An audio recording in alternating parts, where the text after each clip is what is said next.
You want delimitations is inevitable. Now, better than this, any other formula? How South India is losing seats? I see no threat to South India. That's how Andhra Chief Minister Chandrababu Naidu is framing the delimitation debate today. What is the injustice for South India or smaller states or northeastern states?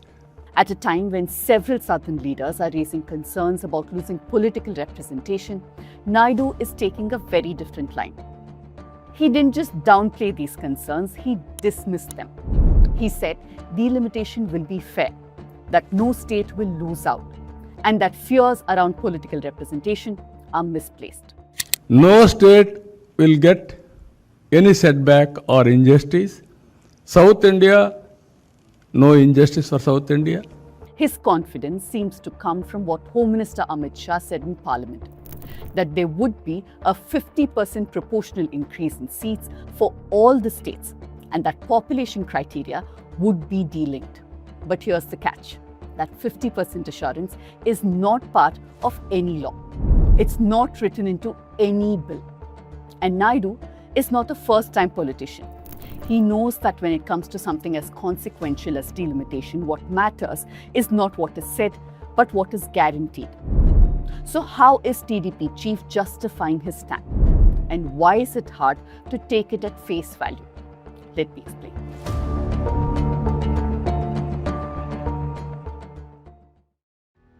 For those who are not familiar with my work, I was a journalist who worked with 2 national channels for years.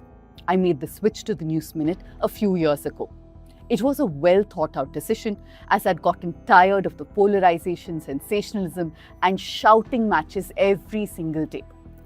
The World Press Freedom Index is out and India has done worse than last year. We're at the 157th position.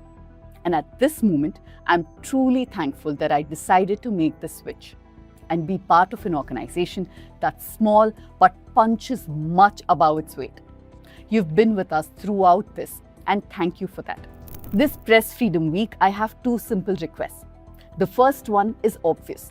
Take a subscription and support us and our work. And second, share our work. That's the only way to beat all the algorithms.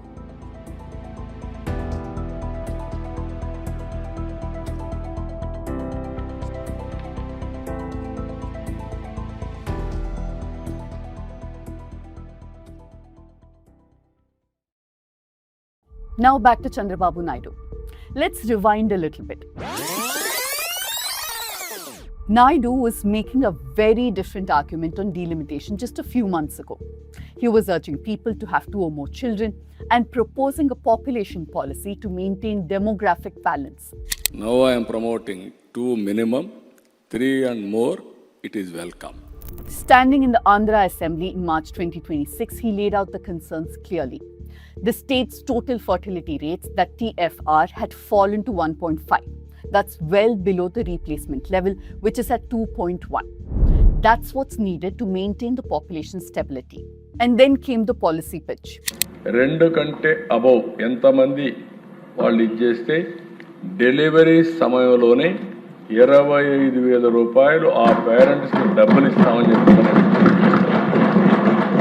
ఇది ఒక పెద్ద game చేంజర్గా తయారవుతుంది. Look, this wasn't just rhetoric. It was a marked reversal of decades of population control policy. A state that once disqualified people with more than 2 children from contesting local body elections was now moving to remove that restriction. In fact, reverse it completely.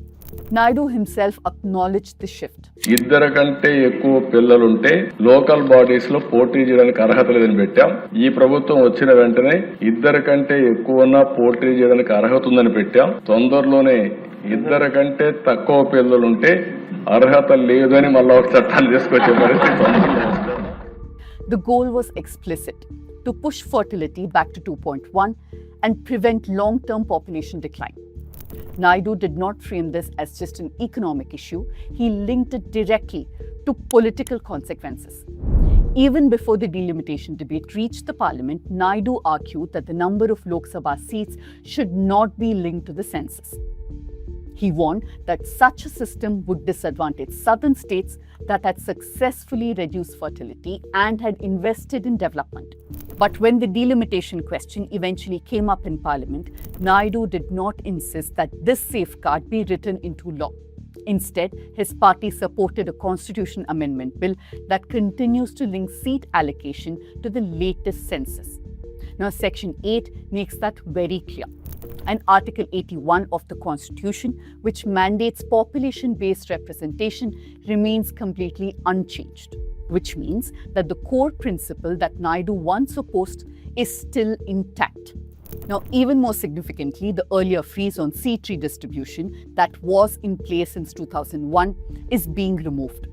That freeze was introduced exactly to protect states like Andhra that had implemented population control. Naidu was part of the political ecosystem that supported that safeguard at that time. Now, it's gone. What replaces it?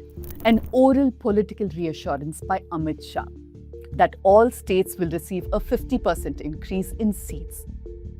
There are many experts who agree that an equal 50% increase of seats for all states could be a compromise formula, but that reassurance is not in law. And Naidu understands the implications of relying on assurances, because Andhra has seen this many times before, particularly during bifurcation. A promise was made in Parliament that the state would receive the special category status.